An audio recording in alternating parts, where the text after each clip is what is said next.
બધી જગ્યાએ ભગવાનને જોવાના છે. ઈશ્વરમાં બધા જગ્યાએ ઈશ્વરના દર્શન થવા જોઈએ. પરમાત્માનું દર્શન થાય. જળમાં થાય, ચેતનમાં થાય, મારામાં થાય, તમારામાં થાય, બકરીમાં થાય, ભૂરણામાં થાય, કૂતરામાં થાય, ગલુડિયામાં થાય, બિંદાડીમાં થાય, ઉંદરમાં થાય, મચ્છરમાં થાય, કવડે તમારી જ નખાય, હાથીમાં ભગવાનના દર્શન થાય, હાથીના મહાવતમાં ભગવાનના દર્શન થાય, બધામાં ભગવાનના દર્શન થવા જોઈએ. એક જણો બરાબર આમ હાલો જતો હતો અને ગામના લોકો આમ ભગવાન ઉપર ભરોસો રાખે, ભગવાન મને કરશે, મારું જે છે ભગવાન કરશે, ભગવાન કરશે.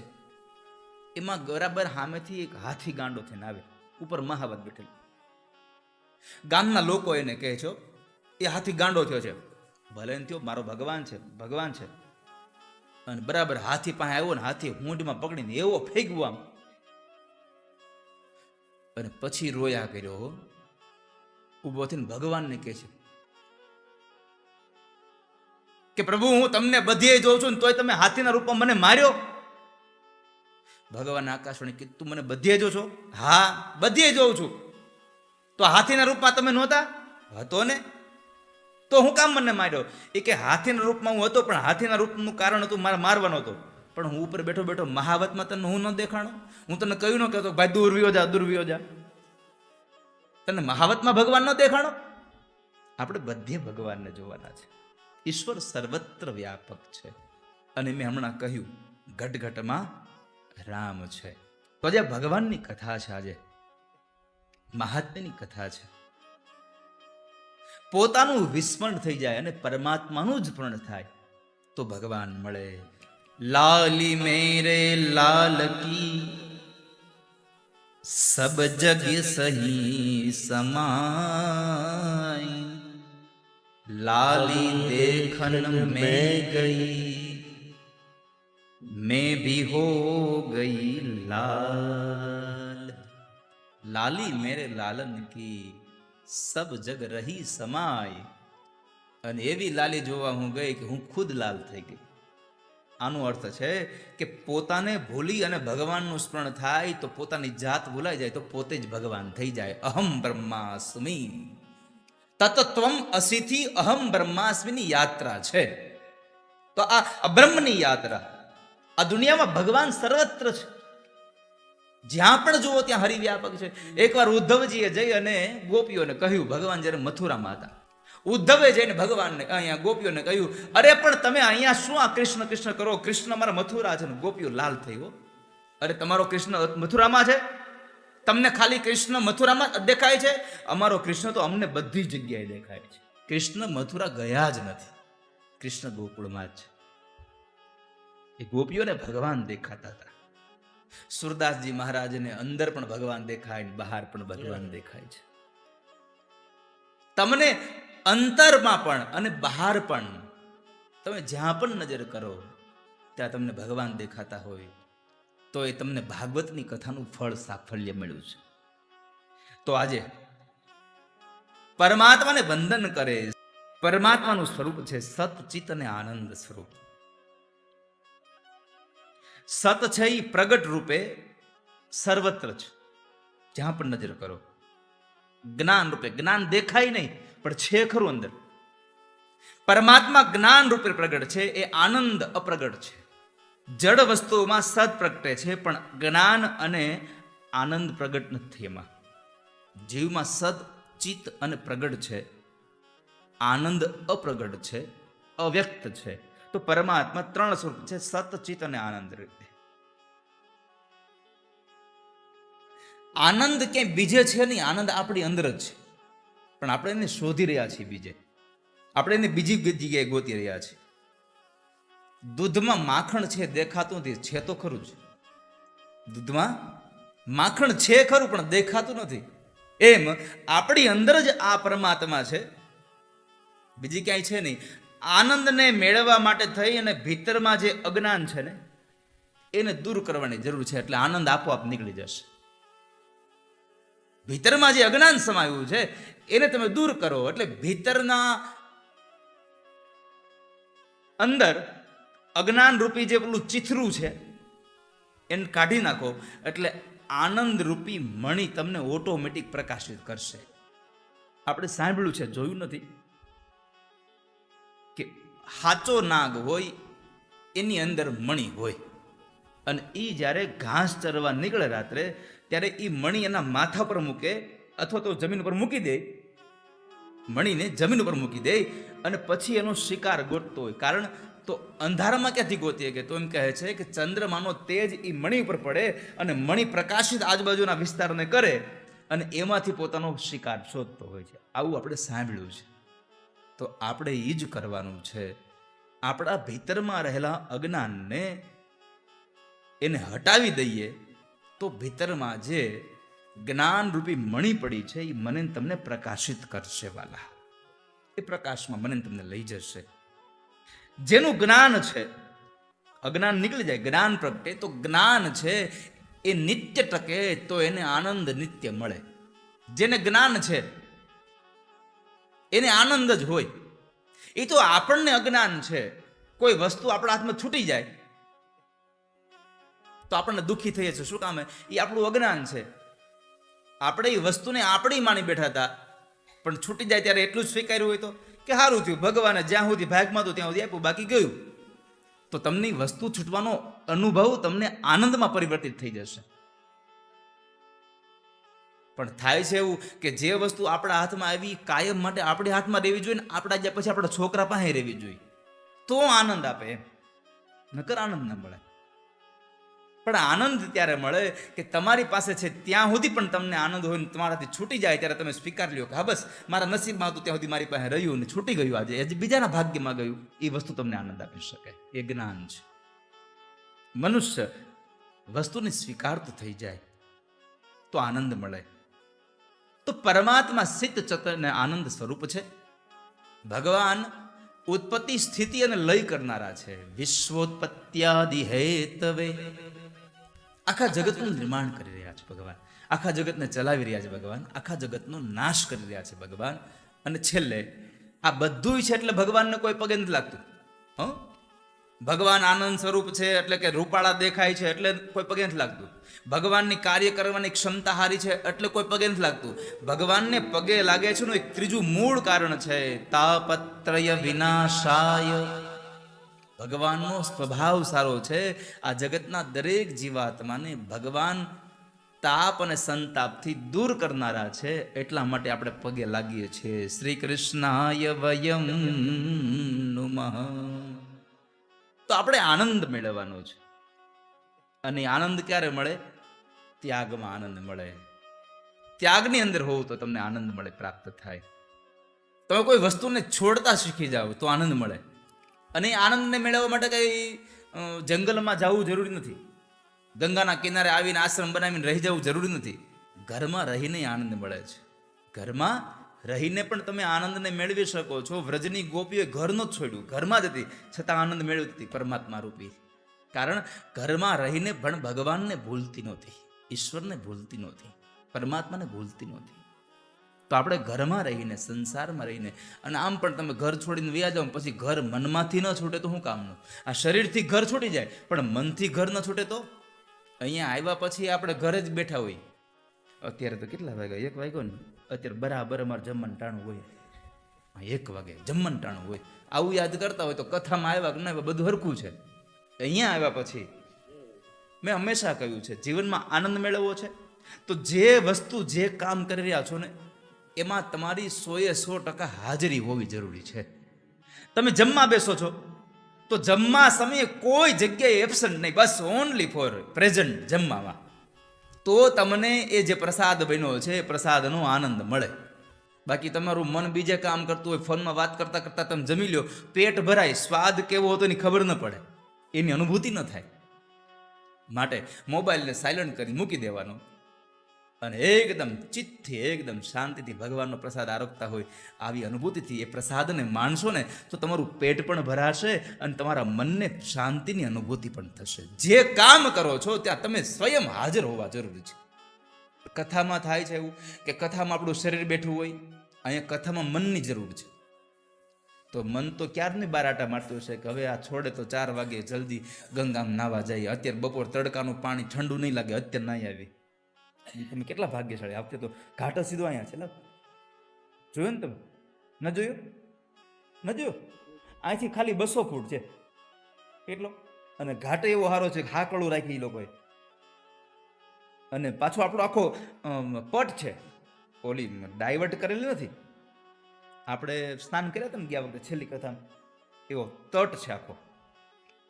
કાંકરા અને પાણા ઉપર બેઠા બેઠા તમને નાવાની મજા આવી એવું પાણા છે. પણ એ પાણા સુધી પહોંચવામાં તમે માણા રહ્યો એવું કરજો. પાણા સુધી પહોંચવામાં તમારે માણા થવું જરૂરી છે. અને માણા થઈ જાય, એ મરી ગયા પછી વળી પાછો પાણો થઈને આવે ભગવાનના રૂપમાં.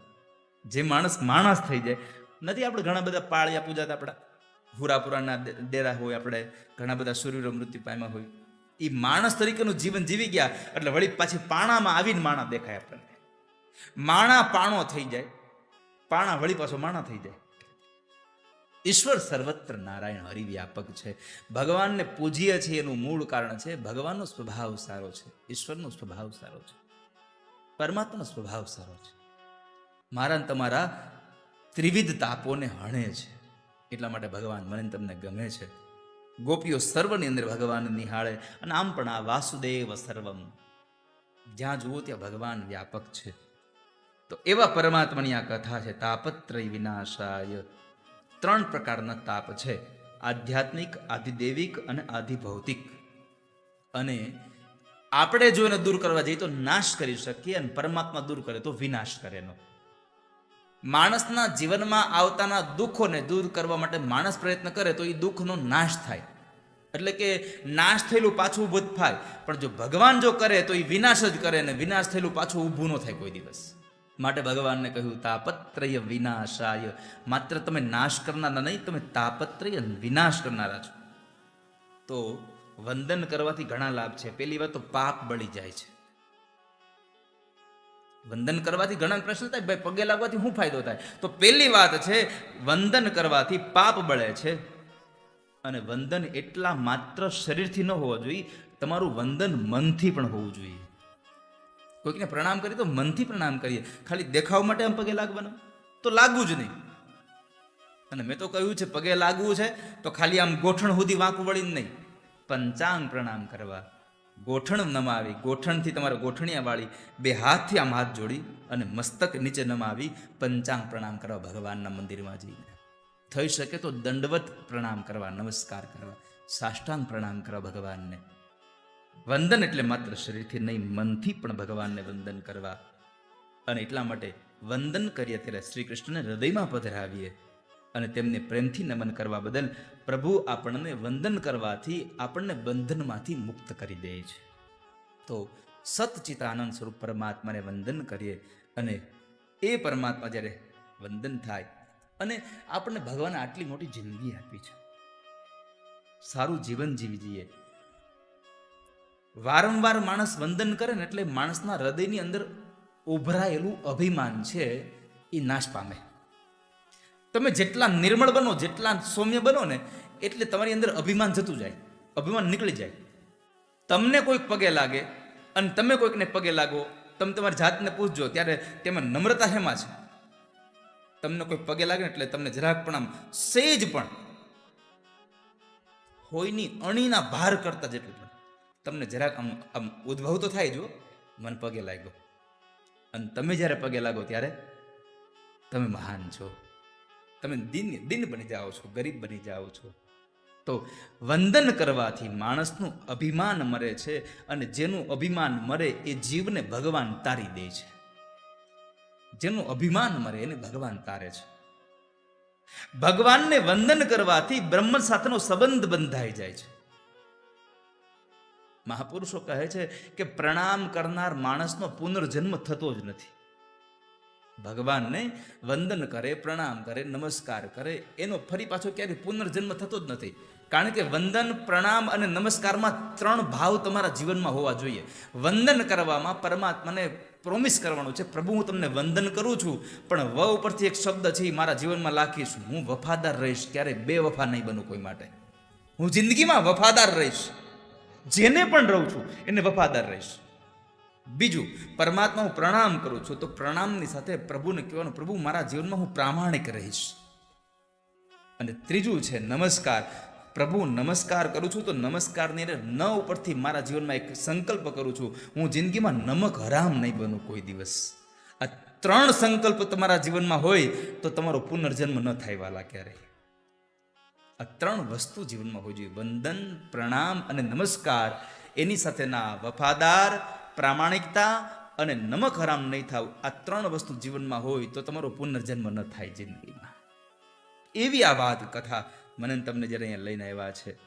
ભગવાને આપણને આટલો સુંદર અવતાર આપ્યો. ભગવાન આજ આપણા ઉપર કેટલો ઉપકાર કર્યો કે આપણને અહીંયા કથા સાંભળવા માટે ગંગાના પાવન તટ ઉપર આ રામનવમી જેવો પાવન દિવસ અને ભગવાન ભાગવતની પુણ્ય ગાથા. ઉપકાર તમારા ભારે રે ઓ શ્રીનિવાસા, ઉપકાર તમારા ભારે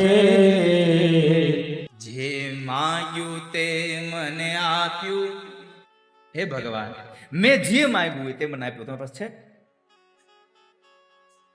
ઉપકાર તમારા ભારે રે ઓ શ્રીવાસા, દેખું વારે વારે રે ઓ શ્રીનિવાસા.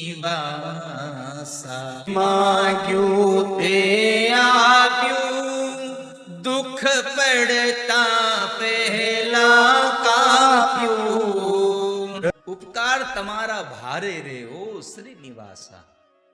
અને વળી પાછું કહ્યું, જે માગ્યું તે મને આપ્યું અને મારા જીવનમાં દુઃખ પડતા તે પેલા કાપ્યું તે. અને તે મને આપ્યું વળી પાછું તે માગ્યું નથી પાછું. અને કદાચ ભગવાને આપણને આપ્યું પાછું લઈ લે તો એમાં કઈ ચિંતા ન કરી. ત્વદીયમ વસ્તુ ગોવિંદ તુભ્યમેવ સમર્પયેત. હે ગોવિંદ, આ તમારું આપેલું હતું ને તમે લઈ જાઓ, એમાં કઈ દુઃખી થવાની જરૂર નથી. ત્વદીયમ વસ્તુ ગોવિંદ તુભ્યમેવ સમર્પયેત. એવું જીવન મારું તમારું બનાવીએ, એના માટે આ કથા છે. તો ભગવાન ઠાકોરજીના શ્રી ચરણમાં પ્રાર્થના કરીએ. રાધાને કૃષ્ણ પ્રણામ કર્યા. શ્રી કૃષ્ણાય વયમ નુમઃ. માત્ર હું જ નહીં, આપણે સૌ ભગવાન રાધા કૃષ્ણ પ્રણામ કરીએ છીએ એ ભાવ સાથે શ્રીમદ ભાગવતના ભગવાન મહાત્મ્યના. અને આ ટ્રેન એવી છે, પેસેન્જર આવે ન આવે રાહ જુએ. બેસવું હોય તો બેસી જાજો, ગાડી ઉપડી જાય છે. મુંબઈ થી ગાડી ઉપડે અને હરિદ્વાર આવે, એ ગાડીમાં તમે રસ્તામાં વાતું કરો તો હાલે, પણ આ ગાડીમાં બેઠા પછી વાતું ન કરાય ન કરીએ. આપણે બાજુવાળાને હક ન લેવા દઈએ. કોણ જાણે હું વાતું. જો અહીંયા તમે 4 કલાક બેહો પછી તમે નવરા છો હાવ સવાર 8:30 વાગ્યા સુધી. અહીંયા આવો એટલે મોબાઈલને સાયલન્ટ કરીને ફ્લાઇટ મોડ કરીને મૂકી દેવાનો. અને કદાચ 4 કલાક આપણને ફોન કોઈ ન કરતા આપણું ક્યાં ત્યાં અહીંયા અબજોનો આપણે વ્યવહાર તૂટી જાય છે. પણ આપણે તો કથામાં આવીને ગુચુડ પૂડું કર્યા જ કરીએ અંદર. કોણ જાણે હું કરીએ છીએ. ન મોબાઈલને જોઈએ. જો હું અહીં મોબાઈલ લાવું છું, મને ઘણા આવે આમ કરી આમ મૂકે. અને તમે લોકો તો બધા કરો છો. ઘણા તો બેઠા બેઠા ગેમ હોત રમતા છે. અને વાતુમાંથી તો ઓછા જ ન આવે. તમારી બાજુવાળા વાતું કરતા હોય ને તો કેવું, એ ચોપ, વાતું કરવાની મનાઈ છે અહીંયા. ખીજાવું જોરથી, છેલ્લે પછી પ્રેમથી લટક લઈ લેવું. તીખું મરચું આવી જાય પછી આપણે ગોળ જ ખાવો પડે. તમારે પ્રેમ રૂપી શબ્દનો ગોળ ખવડાવી દેવો. શાસ્ત્રોનો મહિમા, વ્યક્તિનો મહિમા, સંતનો મહિમા, તીર્થનો મહિમા, ક્ષેત્રનો મહિમા, આ જ્યાં સુધી મહિમા ન સમજાય ત્યાં સુધી બધું નકામું છે વાલા. તમને આ ગંગાના ઘાટનો મહિમા ન હોય તો ગંગાનું પાણી આમ જાય છે, ગંગા ન લાગે, એ પાણી લાગે. અને ખબર છે આ તો પતિત પાવની ગંગા છે. તો એવી ગંગાના પાવન તટ ઉપર આપણને બધાનો મહિમા જાણીએ, મહિમા જાણકારી થાય. આપણને એમ થાય કે હવે આ વ્યક્તિનો શું મહિમા, શાસ્ત્રનો શું મહિમા. શાસ્ત્રનો મહિમા જાણી લો ને એટલે બધું આપોઆપ જડી જાય. શાસ્ત્ર કેટલું મહાન છે. તો ઘણા લોકો એમ કહેતા છે કે હે ભાઈ શાસ્ત્રનો મહિમા જાણે હું શાસ્ત્ર આપણા ઘરમાં 5 મણ ઘઉં નાખી જાય. હા, શાસ્ત્ર તારા ઘરમાં 5 મણ ઘઉં નાખી જવાની તૈયારી ધરાવે છે, પણ તું શાસ્ત્રને જાણવાની તૈયારી ધરાવે તો ગમે ત્યાંથી આવીને ઉભો રહી જાય. શાસ્ત્રનો એટલે કે ભગવાનનો મહિમા છે, અને એટલો મહિમા છે, એટલો મહિમા છે. ભગવાનના નામનો, શાસ્ત્રનો, ઉપદેશનો એટલો મહિમા છે. હમણાં કોઠારીયામાં કથા પૂરી થઈ ગઈ કાલે, એટલે મારે 8 તારીખે અહીંયા આવવા માટે જ્યારે નીકળ્યો એને પેલા કથા પૂરી કરીને આવ્યો છું. 8 તારીખે બપોરે 1-1:30 વાગે કથા વિશ્રાંત થઈ. ત્યારે ન્યાનો તમને ઘટનાનો કહું. રોજનું 40-50 હજાર માણસ જમતું હતું. હા, કેટલું? 40 થી 50 હજાર માણસો કથામાં હતું રોજે. એટલું માણસો પ્રસાદ લેતું ત્યાં. એ લોકોએ રોજના જ્યારે કથાનો જ્યારે આયોજન થયું ત્યારે રોજનું 5 થી 7 હજાર કે વધીને 10 હજાર માણસોની તૈયારી હતી એમની. હવે એટલું જ મોદખાનું લઈ આવ્યા હતા ને એટલી તૈયારી હતી. હવે એનું 7 દિન હતું તો 2 દિન ઉપડી ગયું. તો પછીનું હું? પછી આયોજકો મને કહેતા હતા કે દાદા એક ગાડી એવી આવી, એક ટ્રક ભરાઈને આવ્યો, ઘીના ડબ્બા, તેલના ડબ્બા, ખાંડ, ચોખા, બેસનનો લોટ, આવું બધું આવ્યું. અને કીધું કોણે મોકલ્યું? તો કંઈ ખબર નથી કોણે મોકલ્યું છે. તો આ 5 મણ ઘઉં નાખી કોણ ગયું અહીંયા? મારો રામ મોકલે છે, મારા વાલા ભગવાન મોકલે છે. આ તમારી એક જ કથા સાંભળવાની. આ તો ખાલી તમારે આ કથામાં તમે ખાલી ફોર્મ ભર્યું છે, બાકી એડમિશન તો મારે તથાસ્તુમાં તમને આપવાનું છે હજી, અને બધાને આવવાનું છે. આપણા સમાજના કોઈ પણ વ્યક્તિ હોય, કોઈ પણ જ્ઞાતિ હોય, આપણા સમાજના કોઈ પણ આર્થિક ચિંતિત પરિવાર હોય અને એનું બાળક ભણવામાં હોશિયાર હોય, પણ પૈસા માટે જ્યારે એનું ભણતર બગડતું હોય, તો એવા બાળકોને ધોરણ 11 અને 12 સાયન્સમાં ભણવાનું, હોસ્ટેલમાં રહેવાનું, જમવાનું, એના કપડાં, એના ચોપડા, આ બધું જ તથાસ્તુ વિદ્યાપીઠ દ્વારા 1 પણ રૂપિયો ફી લીધા વગર, 1 રૂપિયો ફી નહીં, અને સાયન્સમાં રહેવા, જમવાનું, ભણવાનું આપવાનું, એવી તથાસ્તુ વિદ્યાપીઠનું ભૂમિપૂજન છે. ભાગવતજીનો 7 દિવસનો મહોત્સવ છે. 5 દિવસનું 51 કુંડી મહાવિષ્ણુ આ યજ્ઞ છે. એવો ત્રિવેણી સંગમ. અને રોજ રાત્રે તમને જેટલા કલાકારોના નામ આવડે છે, આમ આંગળીના વેઢે હારા ગણાય, એ સહિતના બધા 60 કલાકારો 8 દિવસમાં રોજ રાતે ડાયરા છે. આવો મહામહોત્સવ તારીખ 1/5/2022 થી 7/5/2022 છે.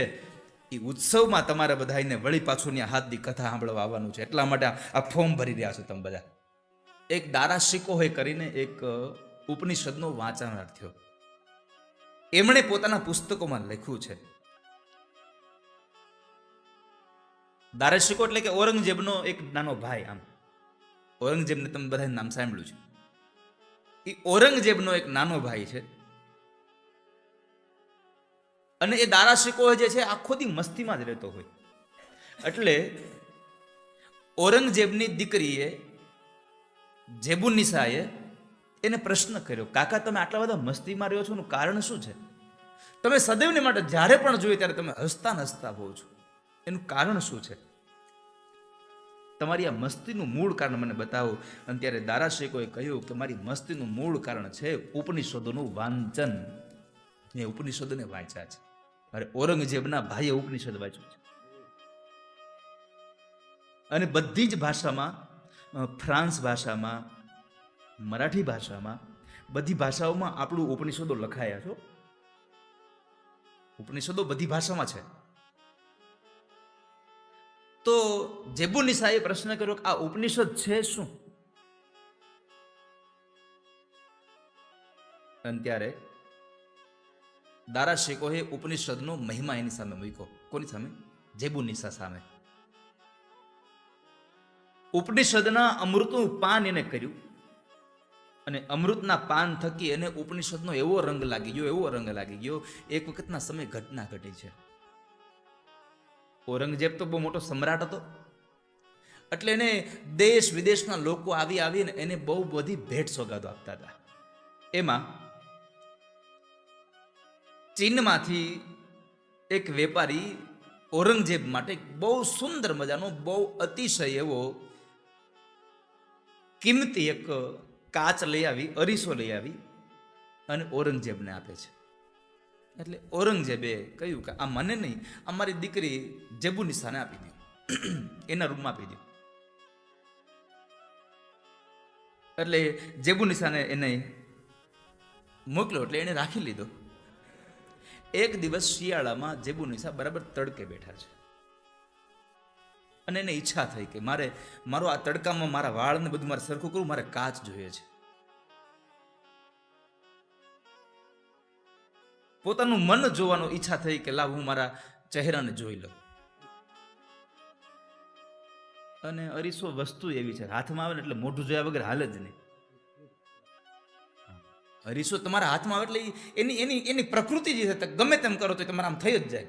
અને આમ છે પછી આટલું તો કરવું જ પડે, તઈ મેળ આવે. તો દાસીને કહ્યું કે જા પેલો અરીસો લઈ આવ. દાસી લેવા ગઈ ને પોતાને થયું કે લાવને આટલા મોંઘા અરીસામાં મને કેદી મોઢું જોવા મળશે. તો એ આમ મોઢું જોતું હતું, હરખું કરતી આવતી હતી, એમાં ઠેસ આવીને અરીસો પડી ગયો હાથમાંથી, કાચ ફૂટી ગયો. અને એટલી થરથર ધ્રુજે કે આજ મારું મોત પાક્કું છે, આટલો મોંઘો અરીસો તો મારાથી તૂટી ગયો છે. એટલી બધી ગભરાઈ ગઈ. જ્યારે કાચ તૂટી ગયો ને ત્યારે એના પગ નીચેથી જમીન ખસી ગઈ કે આજે મારું મરણ નક્કી થઈ ગયું છે. છાતીના ધબકારા ડબલ થઈ ગયા. અને એ વખતે તો આપણે સમજીએ છીએ બધા કેવા બધાને સજા આપતા હતા બધા લોકો. ક્યારેક માણસને મૃત્યુનો દંડ આપે તો કેવો દંડ! આપણે જ્યારે ફોટાઓમાં અથવા તો વિડીયોમાં આપણે જોયું છે કે બે વૃક્ષની ડાળીઓને એટલી બધી આમ મજબૂત હોય પોતાના પકડવાળી, એને બેને એકદમ નીચે નમાવે અને પછી એ બે ડાળીઓને એકદમ આમ ખેંચી રાખી હોય, બેને દોડીથી બાંધેલી હોય અને એ બેયના ડાળીઓની સાથે માણસને ઊંધો લટકાવે, એક પગ બાંધે, ઊંધો લટકાવે અને પછી ઉપરની જે દોરી બાંધેલી જે બે ડાળીઓને ભેગી કરવા માટે રસ્સી છે, એ રસ્સીને કાપી નાખે અને એકદમ વેગ સાથે એ ડાળીઓ બેડ એમ જાય, માણસને ઊભો ચીરી નાખે. આવી રીતના મૃત્યુદંડ આપતા. તો આ દાસી થરથર કાપે છે. હવે કરું શું? પગનીથી જમીન નીકળી ગઈ છે, મારી ચામડી ઉતારી લેશે. એટલે શરમની મારી આવી અને જેબુનિસાની સામે આવીને ઊભી રહી ગઈ છે, કઈ બોલતી નથી, થરથર ધ્રુજે છે. એટલે જેબુનિસાએ પ્રશ્ન કર્યો, એ શું થયું?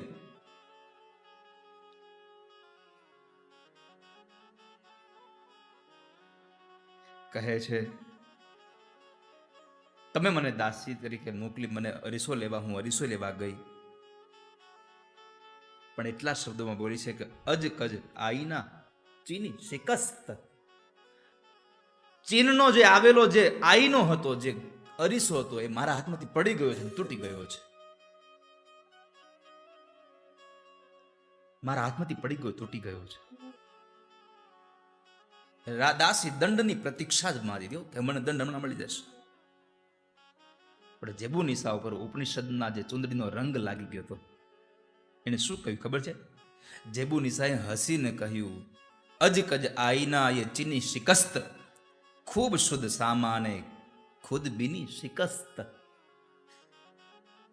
સારું થયું કે વિલાસિતાનો એક સામાન મારા હાથમાંથી સમાપ્ત થઈ ગયો.